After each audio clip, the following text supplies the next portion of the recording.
Kitchen, My Rules, and today we're going to fix something that's a totally amazing Southern supper. You can use it for a side dish. If you're from up north, you're probably going to fall out when I show you the ingredients for making really good pinto beans, but just try to be cool, people, be cool. So if you're going to make really good pinto beans, it's not a quick process, all right? So what we have done here is I have soaked my beans overnight. So you get your bag of dried pinto beans. A 1 pound bag is sufficient.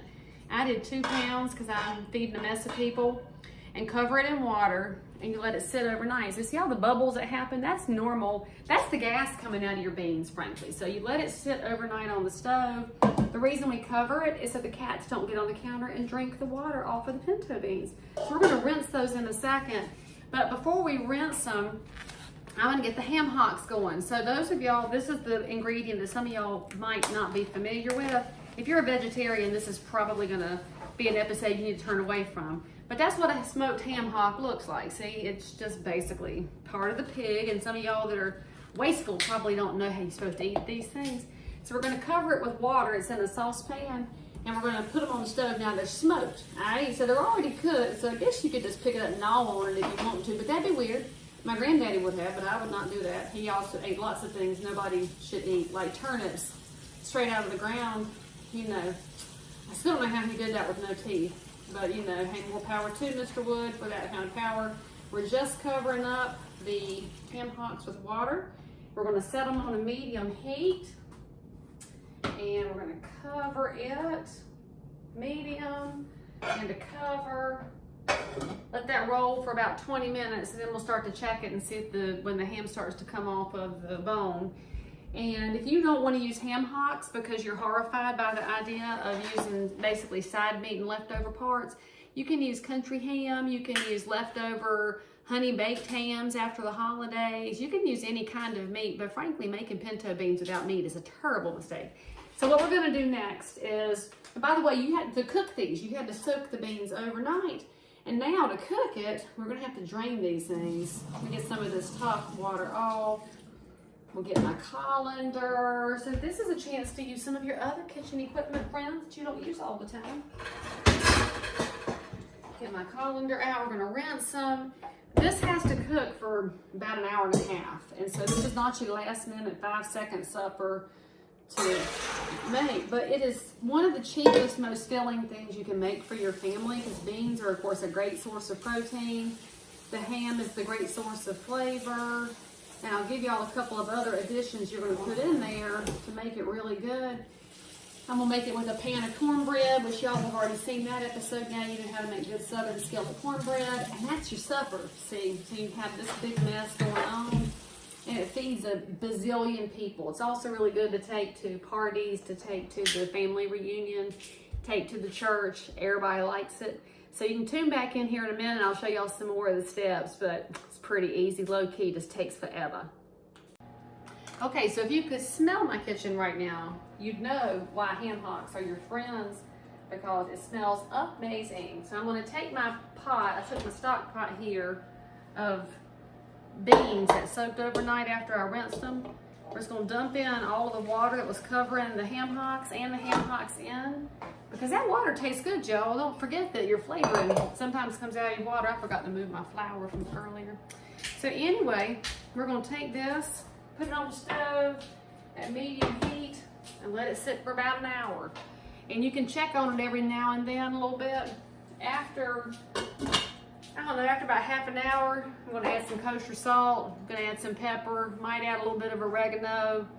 I don't really know what all seasonings I'll add, probably some Texas Pete. I'll check in with y'all in a minute. I'm gonna look through the cupboard and decide what I'm adding, because this is the fun of My Kitchen, My Rules. Things like pinto beans, friends, you can shake and bake and do all kinds of fun things with it, and it's pretty much always good. So I'll see you here in about a half an hour.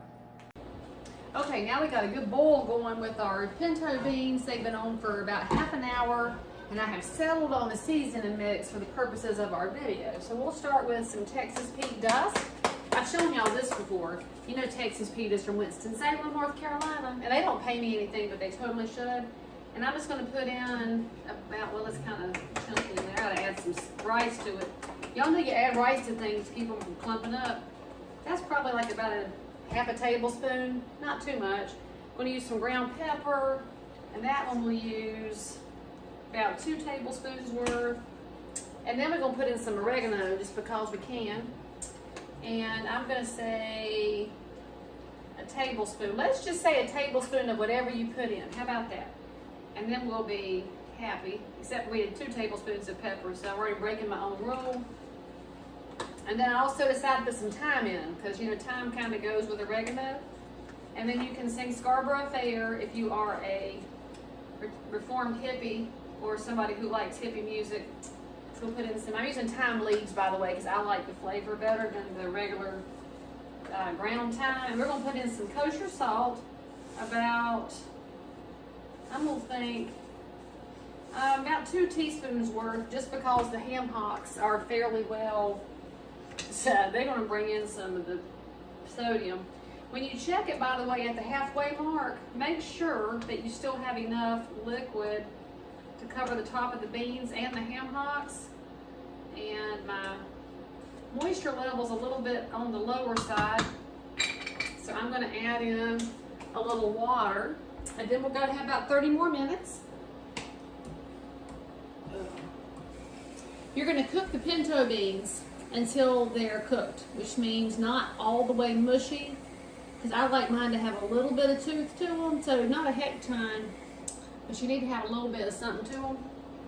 But they don't want to be hard as a rock, because then nobody's going to eat them. I think I added about 16 ounces of water to cover them back up. So we'll see y'all in 30 minutes or thereabouts and see if they're about ready. Okay, so it's been 30 more minutes, and now what you need to do is pull your ham hocks out. And when you pull your ham hock out, you're going to cut the meat off the bone. So you'll see on the ham hock, you're going to have a bone, you're going to have a little bit of gristle and fat and skin, and then there's some real tasty meat in here. So cut that out. And then after you cut out your little bits of meat here, and yes, when you're the chef, you get a taste test as you go. We're going to toss it back in so you have some flavoring in with your pinto beans.